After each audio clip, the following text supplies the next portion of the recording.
అందరికీ జై శ్రీరామ్, జై హనుమాన్, ఓం గురుదేవ, ఓం ఆంజనేయ. మెయిన్ ముఖ్యమైన విషయం, నా ఛానల్ చూస్తున్న వారు అందరు సబ్స్క్రైబ్ చేయండి, లైక్ చేయండి, షేర్ చేయండి. ఆ గంట సిప్పలు మీరు యాక్టివేట్ చేసుకోండి. ఇప్పుడు మనకు చాలా వరకు అందరికీ ఉన్న ఇబ్బందులు ఏంటంటే ఈ చేతబడులు జరుగుతున్నాయి.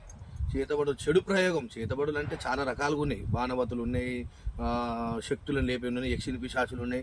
ఇవి రకరకాలుగా ఉన్నాయి. ఇవి పడడం వల్ల మన ఆరోగ్య సమస్యలు, ఒకరు కాకుండా ఒకరు ఆరోగ్య సమస్యలు, ఇంట్లో కొట్లాటలు, చికాకులు, పంచాదులు, మనశ్శాంతి లేకపోవడం, ఆర్థిక ఇబ్బందులు, డబ్బు నిలవకపోవడము, ఎక్కడ పోయినా పని కాకపోవడము, ఇట్లా రకరకాలుగా మనకు అన్ని ఇబ్బందులు. ఈ సర్వ బాధ నివారణకు నాకు వచ్చే ఫోన్లు విపరీతంగా వస్తున్నాయి. కాబట్టి చాలామంది కూడా నా దగ్గర రాలేకపోతున్నారు. కాబట్టి వాళ్ళ గురించి నేను యూట్యూబ్ ఛానల్లో మీకు ఇది గొప్ప తాంత్రం యంత్రం మీరు ఇది చేసుకున్నట్టయితే మీకు ఏ బాధలు మొత్తం, చెడు బాధలను మొత్తం నివారణ అవుతుంది.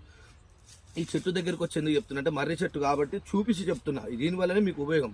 మర్రి చెట్టు 100 కాదు 1,00,000 రోగాలకు ఉపయోగపడుతుంది. కానీ తెలియదు వాటికి. నాకు అన్నీ చెప్తా. ఫస్ట్ అయితే మెయిన్ ఈ చెడు ప్రయోగాల గురించి కానీ, ఆర్థిక సమస్యలు కానీ, నేను ఇప్పుడు ముందుగా చెప్పిన అన్ని మొత్తం టోటల్గా పోతాయి.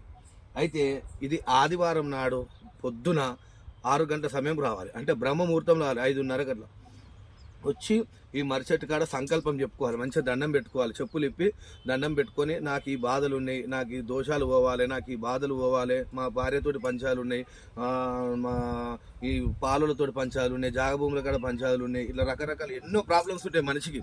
ఆ మనిషికి టోటల్ ప్రాబ్లమ్స్ తీర్చే ఒక గొప్ప మూలిక ఈ మర్రి చెట్టు ఊడ. ఈ మర్రి చెట్టు దగ్గరికి వచ్చి దండం పెట్టుకొని ఈ ఊడ తీసుకోవాలన్నమాట. ఈ ఊడ దీంతో పాటు 3 మూలికలు కలుస్తాయి. ఈ మర్రి కూడా తీసుకున్న తర్వాత ఇక్కడైతే ఎట్లా దండం పెట్టారో మీరు కూడా ఇప్పుడు నేను చెప్పే మూలికలు కూడా అదే ప్రకారంగా దండం పెట్టుకొని తెంపుకోవాలి. ఎప్పుడు తెంపుకోవాలి చెట్టు అంటే బ్రహ్మముహూర్తంలో తెంపుకోవాలి. పొద్దున 5 గంటల నుంచి 6 గంటల లోపల తెంపుకోవాలి. తెంపుకొని ఉత్తరేణి చెట్టు, మీకు ఆల్రెడీ నా యూట్యూబ్ ఛానల్ ఉంది. ఉత్తరేణి చెట్టు వేరు, సిబ్బితీగ చెట్టు వేరు, మర్రి కూడా, ఈ 3 కలిపి ఇంత ఒక మీకు సరిపడంత ఫ్యామిలీకి ఎంత ఉందో అంత తెచ్చుకొని బాగా దంచాలి.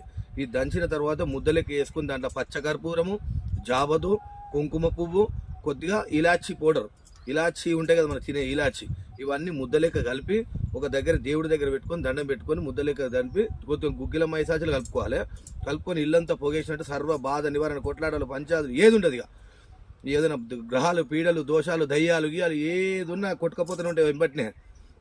ఇంకోటి, ఈ ప్రకారంగా చేసుకున్న తర్వాత అదే ముద్దని పెయ్యంతా రుద్దుకొని స్నానం చేసుకోవాలి.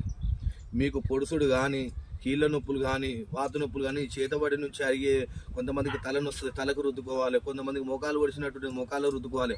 అట్లా పెయ్యంతా రుద్దుకొని మీరు స్నానం చేసుకున్నట్టయితే ఖచ్చితంగా మీకు ఆ బాధ నివారణ అవుతుంది. అందరు మంచిగా ఉంటారు. ఇంట్లో పంచాదులు కావు, భార్యాభర్తల పంచాదులు కావు, చికాకులు ఉండవి, పిల్లలు అందరూ ఆరోగ్యకరంగా ఉంటారు, వాళ్ళకి ఏం ప్రాబ్లం ఉండదు.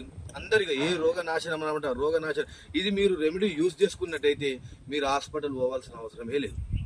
అంటే సకల ఆరోగ్యాలు ఖచ్చితంగా మీకు 100% మీకే తెలుస్తుంది. నేను చెప్పడం కంటే మీకే తెలుస్తుంది. దాని ప్రకారంగా చేసుకోండి. మీరు హాస్పిటల్కే బంద్ అయిపోతారు. నేను చెప్పిన రెమెడీ కానీ మీరు యూజ్ చేసుకున్నట్టయితే ఇది పక్కా 100%. నా ఛానల్ సబ్స్క్రైబ్ చేయండి, లైక్ చేయండి, షేర్ చేయండి. జై సీతారాం, జై హనుమాన్.